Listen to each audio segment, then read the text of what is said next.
Professor Vexthala looked at the list of students in his new class. His 4 crystal eyes moved down the names. Most were from planets he knew well. The Blixians were always quiet and followed rules. The Kelmorians asked good questions, but never caused trouble. Then he saw one name that made him worried: Jake Martinez. Human, age 22. From Earth Colony Beta 7. The professor had heard stories about humans. They were strange creatures who made friends with dangerous animals. They adopted pets that could kill them. They laughed at things that should scare them. Vexthala did not want this kind of chaos in his clean, organized classroom. He walked to the special cage next to his desk. Inside was his most prized creature, a shadow claw from the death world of Kithara Prime. The beast was 8 feet tall with black armor-like skin. Its arms could turn into sharp blades. It had been trained to hunt and kill for millions of years. This particular shadow claw had killed 97 out of every 100 soldiers it fought.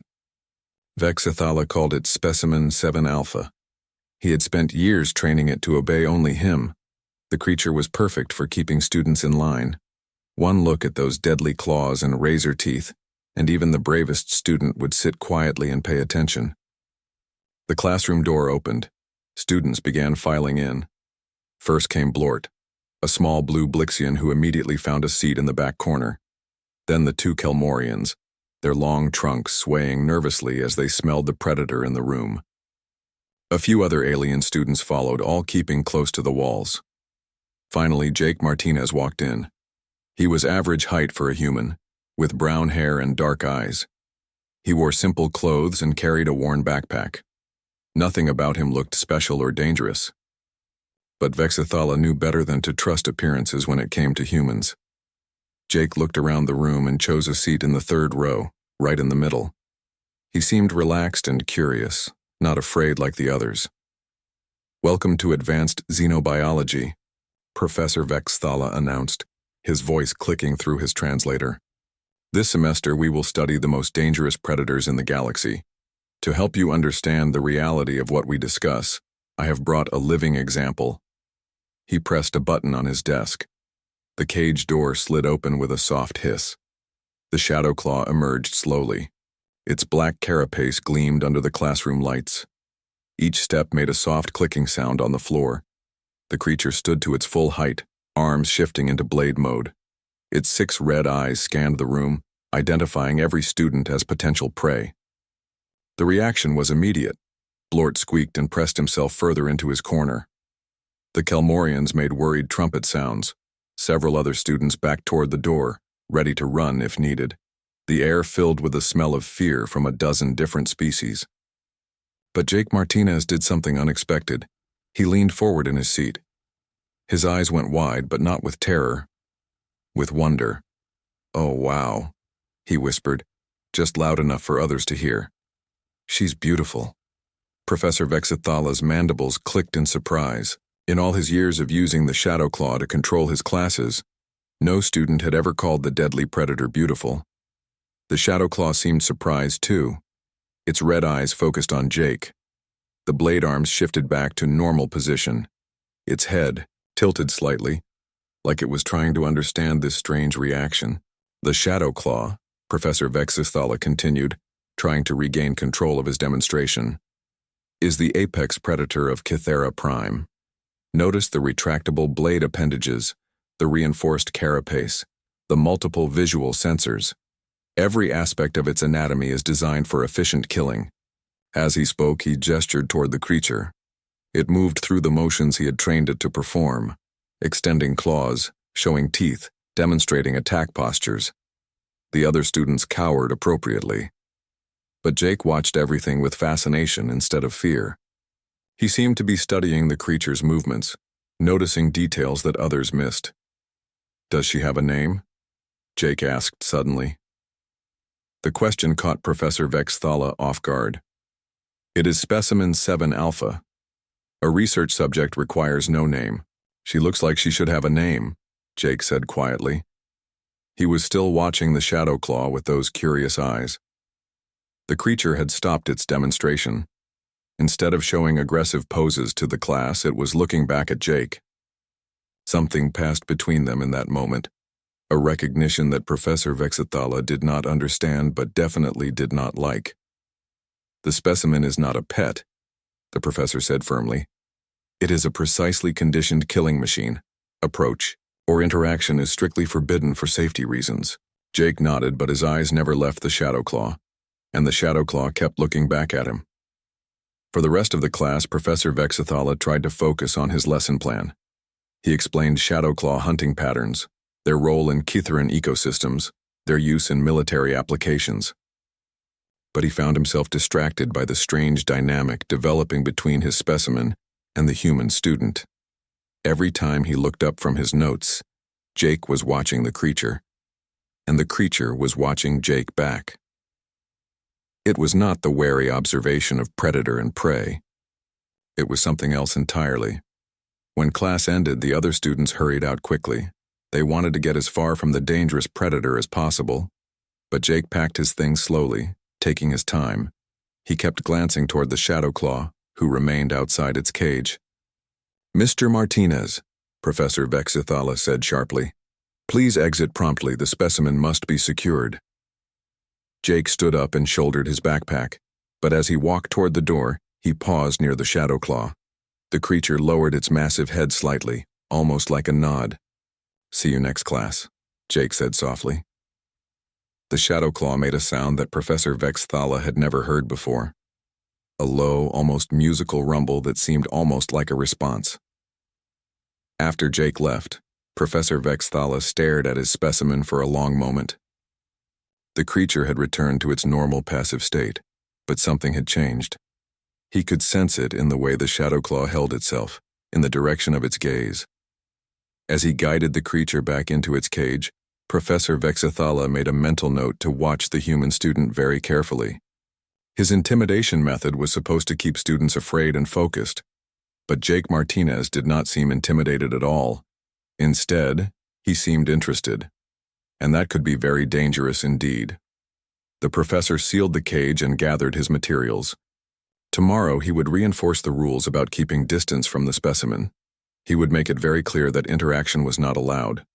But even as he made these plans, Professor Vexithala had a sinking feeling that controlling Jake Martinez would not be as simple as controlling other students. Humans, he was beginning to realize, did not follow the same rules as everyone else. 3 weeks had passed since the first day of class. Professor Vexithala thought his warnings about staying away from Specimen 7 Alpha would be enough. He was wrong. Jake Martinez found reasons to stay after every class. He would ask questions about the homework, request clarification on lecture points, or offer to help clean the laboratory equipment. But Professor Vexithala noticed that Jake's eyes always wandered to the Shadow Claw during these conversations. The creature had started acting strangely too. During demonstrations, it still followed commands perfectly. It would extend its claws, bare its teeth, and show the killing poses that terrified the other students. But when Jake was in the room, there was something different in its movements. Softer somehow, less mechanical. Today, Professor Vexithala had planned a special demonstration. He wanted to show the class how Shadow Claws responded to different types of prey behavior. He had brought several small robotic animals that would trigger the creature's hunting instincts. "Observe carefully," he told the class as he activated the first robot. It was designed to move like a Krillian hop beast, quick and nervous. Notice how the specimen immediately locks onto the prey signature. The Shadow Claw's eyes focused instantly on the robot. Its head lowered into hunting position. Every muscle in its body tensed for the strike. But something was wrong. The creature's attention kept shifting. Instead of maintaining focus on the prey, it kept looking toward Jake's seat. Jake was leaning forward, watching intently. But Professor Vexithala noticed something odd about his expression. The human looked concerned, not fascinated.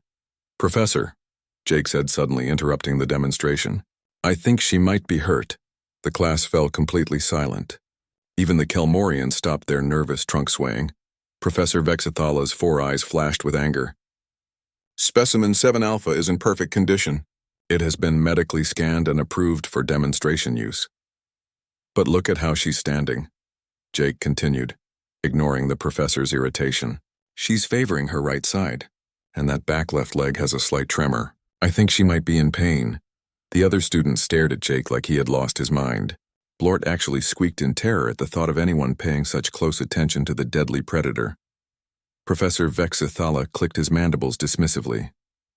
The specimen experiences no pain. It has been conditioned beyond such weaknesses. Its only purpose is to hunt and obey commands. But even as he said this, the professor found himself looking more closely at the creature. He had to admit that Jake was right about the subtle favor of the right side. When had that started? The demonstration continued. But Professor Vexithala's attention was divided. He kept noticing small things he had missed before. The way the Shadow Claw's movements were slightly less fluid than usual, how it paused briefly before certain actions. Signs that could indicate discomfort. After class, Jake lingered as usual. This time, he approached Professor Vexithala's desk while the creature was still out of its cage. "I know you said not to interact with her," Jake said quietly, "but I think she needs help. My mom was a veterinarian back on the colony. I grew up around animals. I know what pain looks like." "The specimen is not an animal," Professor Vexithala replied firmly.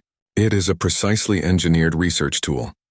Jake pulled something from his backpack, a wrapped sandwich from the cafeteria. "I looked up Shadow Claw dietary needs in the library," he said. "This has the right protein content. And I checked. None of the ingredients are harmful to Catharan physiology." Professor Vexthala was about to forbid this interaction when something unexpected happened. The Shadow Claw moved toward Jake on its own. Not in attack mode, not following a command. It simply walked over and sat down in front of him like a giant, deadly pet. Jake slowly unwrapped the sandwich and held it out. The creature sniffed it carefully, then took it with surprising gentleness. Its razor-sharp teeth could have taken Jake's hand off, but it was careful not to even scratch his skin. As the Shadow Claw ate, it made a sound that Professor Vexthala had never heard in all his years of working with the specimen. A low, rumbling noise that seemed almost happy. "That sound is not in any of the behavioral documentation," the professor muttered, pulling up files on his datapad. Jake smiled as he watched the creature finish the sandwich. Maybe she never had a reason to make it before. The Shadow Claw looked up at Jake when it finished eating. Then it did something that made Professor Vexithala's mandibles click in shock. The deadly predator lowered its massive head and gently pressed it against Jake's chest. The human reached up and carefully stroked the creature's carapace. "This is highly irregular," Professor Vexithala said, but his voice lacked its usual authority. He was too fascinated by what he was seeing. "I think she's lonely," Jake said softly, still petting the Shadow Claw. "I read that her species was social before they went extinct on their homeworld. She's been alone all her life." The creature made that rumbling sound again, longer this time. It sounded almost like contentment. Professor Vexithala found himself taking notes, documenting this unprecedented behavior. In all the research on Shadow Claws, no one had ever reported anything like this. They were supposed to be solitary hunters, incapable of forming attachments. "She needs a real name," Jake said. "Specimen 7 Alpha doesn't suit her." "It is not a pet," Professor Vexithala protested, but the words felt hollow. He was watching his carefully conditioned killing machine act like an oversized house cat. "How about Luna?" Jake suggested. "She has those silver streaks on her carapace that catch the light." The Shadow Claw's head turned toward Jake when he said the name. Its red eyes seemed brighter somehow. Professor Vexithala realized he was witnessing something that would change everything he thought he knew about these creatures. His specimen was forming a bond. Not through conditioning or training, but through genuine connection. "Mr. Martinez," he said finally, "you are playing with forces you do not understand. Shadow Claws are apex predators. They kill by instinct." Jake looked up from petting Luna. "But she's choosing not to. That has to mean something." The professor had no answer for that. In all his scientific training, he had never encountered a situation like this. The data was clear. Shadow Claws did not form emotional attachments. They were incapable of it. Yet here was his specimen, practically purring under the touch of a human student. As Jake finally prepared to leave, Luna watched him go with what could only be described as longing. When the door closed behind him, she made a different sound, softer, sadder. Professor Vexithala guided the creature back to its cage, but she moved reluctantly. She kept looking toward the door where Jake had exited. That night, the professor stayed late in his office reviewing every piece of research on Shadow Claw behavior. He found no precedent for what he had witnessed, no explanation for the bond forming between his specimen and the human student. But one thing was becoming clear. Jake Martinez was changing everything, and Professor Vexthala was no longer sure if that was a problem to be solved or a discovery to be studied. By the 5th week of classes, Professor Vexthala could no longer deny what was happening. His carefully trained specimen had formed an attachment to Jake Martinez that defied everything he knew about Shadowclaw behavior. Luna, as Jake insisted on calling her, now actively sought the human's attention during every class. When Professor Vexthala commanded her to demonstrate hunting poses, she would perform flawlessly, but keep her red eyes focused on Jake, as if looking for approval. The other students had begun to notice too. Blort no longer squeaked in terror when Luna appeared. The Kelmorians had stopped their nervous trumpet calls.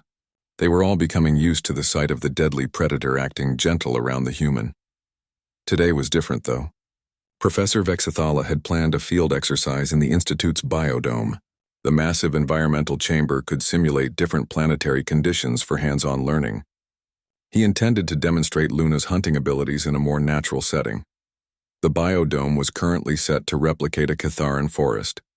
Tall, twisted trees stretched toward an artificial sky. Thick undergrowth provided hiding places for various small creatures that lived in the dome.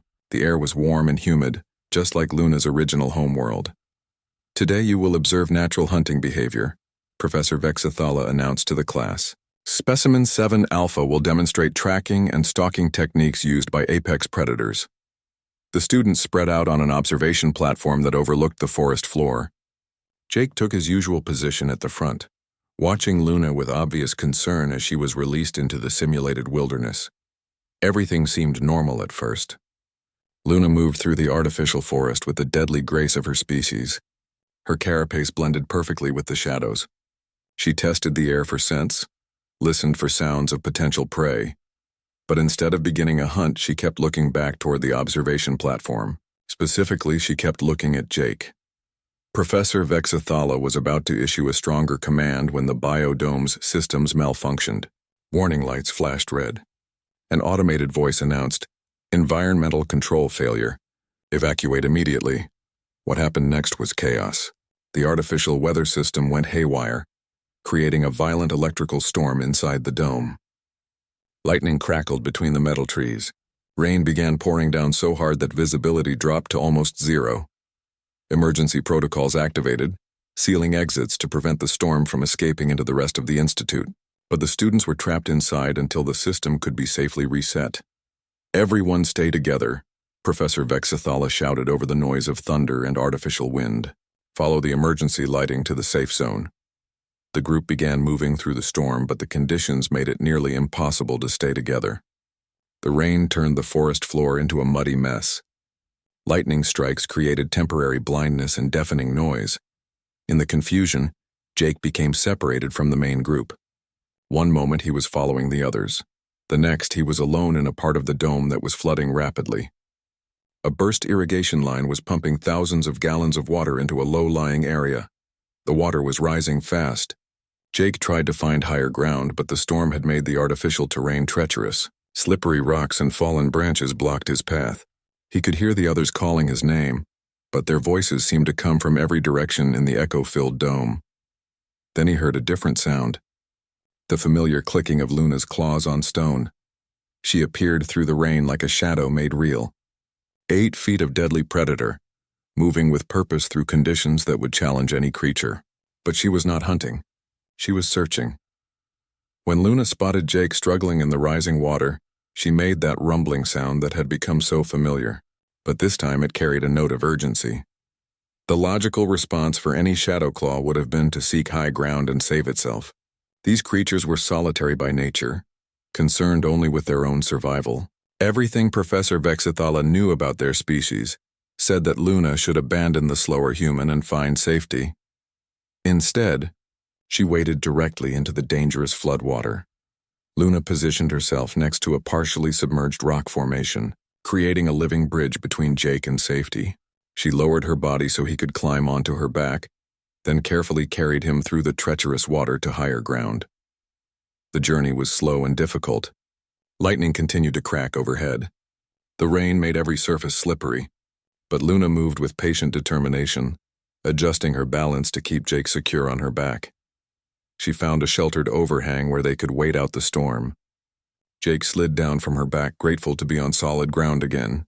As he caught his breath, he noticed that Luna was injured. A piece of twisted metal from the dome's structure had cut through her carapace during the rescue. The wound was bleeding, a dark fluid that looked almost black in the dim light. "You're hurt," Jake said, immediately digging through his emergency pack for first aid supplies. Luna tried to dismiss the injury, but Jake would not be deterred. He had learned basic field medicine from his mother, and some principles worked across species lines. He cleaned the wound carefully and applied a pressure bandage to stop the bleeding. As he worked, Luna made that contented rumbling sound. Even injured and trapped in a storm, she seemed peaceful with Jake caring for her. They waited together for 3 hours while emergency crews worked to reset the biodome systems. Jake told Luna stories about his home colony, about the animals his mother had treated, about his dreams of becoming a xenobiologist himself. Luna listened to every word, her red eyes focused on his face. When Professor Vexathala finally found them, guided by Luna's distinctive heat signature, he discovered something that challenged everything he thought he understood about apex predators. His supposedly emotionless killing machine was practically purring as a human student bandaged her wounds. The deadly creature that had been trained to obey only him was taking commands from Jake, adjusting her position to make his medical work easier. "This is unprecedented," Professor Vexathala muttered, recording everything with his scanner. Jake looked up from securing Luna's bandage. "She saved my life. She could have found safety on her own, but she came looking for me instead." The professor stared at his specimen, seeing her with new eyes. Luna had made a choice that went against every survival instinct her species possessed. She had risked herself for a creature from another world, another species entirely. "Shadow claws do not form attachments," Professor Vexathala said weakly, but the words sounded hollow even to him. Jake smiled as he finished treating Luna's wound. "Maybe they're just waiting for someone to care about them first." Luna nuzzled Jake's shoulder with her massive head, making that rumbling sound that no other shadow claw had ever been documented making. The sound of contentment, the sound of affection, the sound of a bond that was changing everything both of them thought they knew about the universe. The incident in the biodome changed everything. Word spread quickly through the Galactic Institute about the human student and his impossible bond with a shadow claw. Students from other programs came to peek into Professor Vexathala's classroom, hoping to see the legendary pair. Luna refused to enter her containment cage anymore. Instead, she positioned herself outside Jake's dormitory building each night, like a faithful guard dog. The security staff did not know what to do about an 8-foot apex predator camping on Institute grounds, but they were too afraid to approach her. During the day, Luna followed Jake between classes. She had learned to navigate the Institute's corridors, carefully ducking through doorways and avoiding other students. Her massive form drew stares and whispers wherever they went, but she seemed focused only on staying close to her human. The strangest part was the gifts. Luna had begun hunting small creatures in the Institute's garden areas and presenting them to Jake. Perfectly killed specimens of local wildlife, laid carefully outside his door like offerings. The janitorial staff complained about the mess, but no one dared tell Luna to stop. Professor Vexathala watched all of this with growing concern and fascination. His research specimen had become something unprecedented in xenobiological studies, but the attention was drawing unwanted scrutiny from the Institute administration. The crisis came to a head when Department Head Administrator Quill called an emergency meeting. Representatives from 12 different species gathered in the main conference hall to discuss what they called the human problem. Professor Vexathala sat at the long table, feeling increasingly uncomfortable as his colleagues debated the situation. "The creature has clearly imprinted," explained Dr. Cassandra, the Institute's leading animal behaviorist. She was a tall, elegant cerulean with silver skin and large black eyes. "This phenomenon is well documented among Earth species, but we have never observed it in a Catharan apex predator." Administrator Quill, a stocky Bruthan with thick gray fur, slammed his 3-fingered hand on the table. "Imprinted or not, we cannot have an uncontained predator roaming our facilities. The liability alone could shut us down." The bond appears to be complete, Dr. Cassandra continued. The Shadow Claw shows classic signs of pack attachment. She views the human as her family unit. Separation at this point could cause severe psychological trauma. Professor Vexthala found himself in the strange position of defending both his specimen and the student, who had disrupted his carefully ordered world. Specimen 7 Alpha shows no aggression toward other students. She has demonstrated remarkable self-control and adaptability. It has a name now, muttered Professor Zekthor, a jealous rival from the physics department. The human calls it Luna. Next thing you know, it will want its own student identification card. Several representatives made dismissive sounds, but Dr. Cassandra looked thoughtful. Names are significant in bonding behavior. The fact that the creature responds to individual identification suggests advanced social development. Administrator Quill was not interested in scientific theories. The solution is simple. We remove the human from the program. Send him back to his colony. The creature will adjust eventually. Absolutely not, Professor Vexthala said quickly. Jake Martinez is one of the most promising xenobiology students I have ever taught. His insights into interspecies behavior are revolutionary, but the decision had already been made. Security would relocate Jake to a facility on the other side of the planet while they figured out how to separate him from Luna permanently. The next morning, they tried to implement the plan. Security officers arrived at Jake's dormitory with orders to escort him to a transport ship. They found Luna waiting outside as she did every morning. The moment the officers approached Jake, Luna's demeanor changed completely. The gentle, purring creature that students had grown accustomed to seeing vanished. In her place stood 8 feet of pure apex predator, every instinct focused on protecting her pack member. Luna positioned herself between Jake and the security team. Her carapace darkened to full battle coloration. Her arms shifted into blade mode. The rumbling purr became a warning growl that made the officer step back in fear. "It's okay, girl," Jake said softly, placing his hand on Luna's flank. "They're not going to hurt me." But Luna was not convinced. She had learned to read human body language and tone of voice. She could sense Jake's stress and fear even though he was trying to hide it. The standoff lasted for 3 hours. Luna would not let the security team approach, and they were not equipped to handle a fully defensive Shadow Claw. Eventually, Administrator Quill arrived with reinforcements and sedation equipment. "Stand aside, Mr. Martinez," Quill ordered. "The creature will be sedated and you will be relocated immediately." "Please don't hurt her," Jake said desperately. "She's just scared. If you give me time to explain what's happening, she'll calm down." But Luna had already assessed the new threat level. More security officers, weapons, sedation devices. Her protective instincts went into overdrive. She let out a distress call that echoed across the entire institute campus. The sound was heartbreaking. Not the roar of an angry predator, but the cry of a creature facing the loss of everything that mattered to her. Students in nearby buildings stopped what they were doing to listen.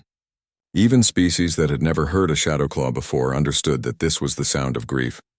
Luna continued calling for hours after they finally managed to relocate Jake to the transport facility. Her voice carried across the campus, a constant reminder of the bond that had been broken. She refused to eat. She would not return to her cage. She simply stood in the spot where Jake had been taken and called for him to come back. Professor Vexthala found himself unable to concentrate on anything else. The creature that had once been his perfect research specimen was wasting away before his eyes. By the 3rd day, she had not eaten anything or responded to any commands. Dr. Cassandra visited the laboratory to assess Luna's condition. "She is dying," she announced simply. "Not from physical injury, but from emotional trauma. Her stress hormones are at lethal levels." "Shadow Claws do not die from emotions," Professor Vexthala protested, but even he could see that Luna was fading. That night, he made a decision that would change his career forever. He accessed the Institute's historical database and began researching everything known about Shadow Claw extinction on Cathara Prime. What he found in the archived reports made his mandibles click in shock. Shadow Claws had not gone extinct from environmental catastrophe or disease. They had died out because industrial expansion had destroyed their pack structures. When separated from their family units, the creatures had simply stopped living. They had grieved themselves to death. Luna was not just the last of her kind. She had been desperately lonely her entire life, waiting for a pack bond that her species needed to survive. Jake had given her what she had been missing since birth, and now they were killing her by taking it away. Professor Vexithala looked at Luna, huddled in the corner of the laboratory where Jake used to sit. She had not moved in hours. Her breathing was shallow. Her red eyes were dim. He made another decision. That would end his career but save 2 lives. He called Jake at the transport facility and told him to come back immediately. When Jake burst through the laboratory door 6 hours later, Luna lifted her head for the first time in days. The purring sound that filled the room was the sweetest music Professor Vexithala had ever heard. As Jake rushed to embrace his friend, the professor realized he was witnessing something that would rewrite xenobiological understanding forever. The bond between human and Shadowclaw was not just unprecedented, it was saving them both. 6 months after the crisis, Professor Vexithala sat in his office reviewing the final draft of his research paper. The title read, Revolutionary Interspecies Bonding Between Human and Catharan Apex Predator, Redefining Pack Behavior Across Species Lines. The paper would change xenobiology forever. Universities across the galaxy were already requesting copies before publication. The discovery that Shadowclaws were naturally social creatures, not solitary hunters, had overturned decades of established science, but more importantly, it had saved Luna's life. The Institute had initially threatened to expel both Professor Vexithala and Jake for violating containment protocols. Administrator Quill was furious that his direct orders had been ignored. However, the scientific implications of their discovery were too important to suppress.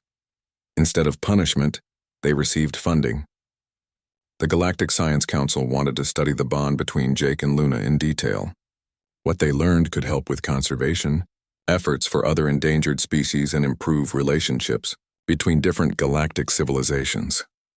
Jake had been granted special permission to continue his studies, with Luna as his registered companion animal.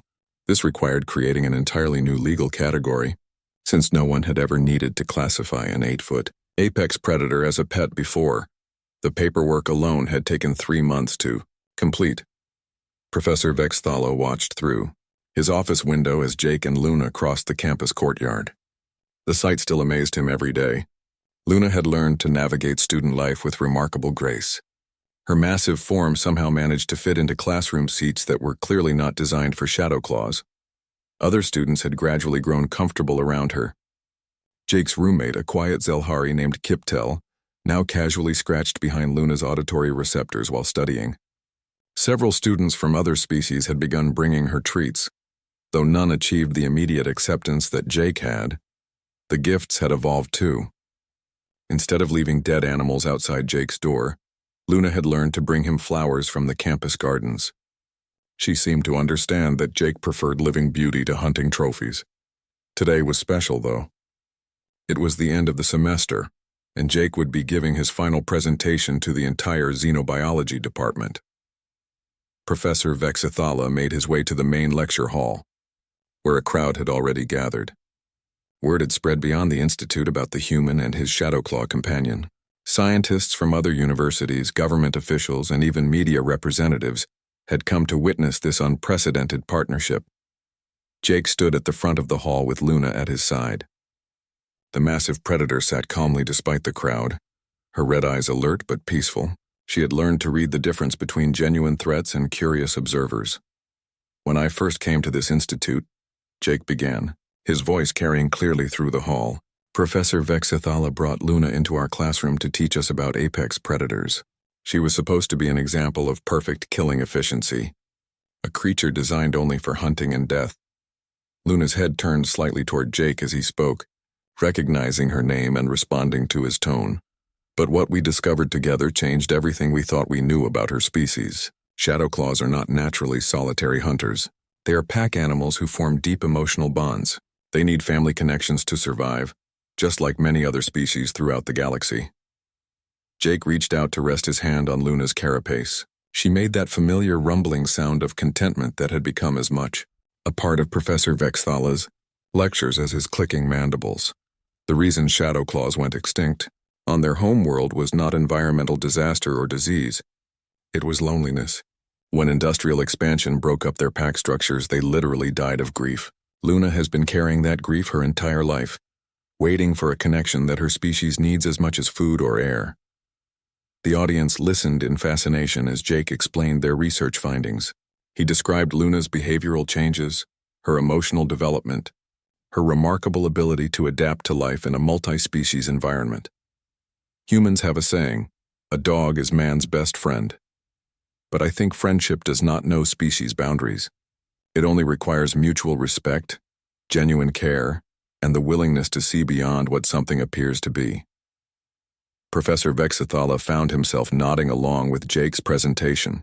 The young human had insights that surpassed those of scientists with decades more experience.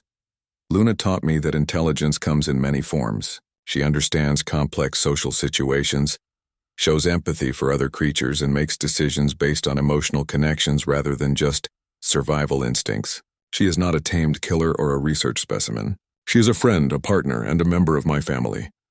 As if responding to his words, Luna stood and moved closer to Jake. Her massive form could have intimidated the entire audience, but instead she simply placed her head against Jake's shoulder in a gesture of pure affection. The gesture brought unexpected responses from the crowd. Several Kelmorians made soft trumpet sounds of approval. A group of Blixians clicked their approval. Even some of the more reserved species seemed moved by the display of interspecies bonding.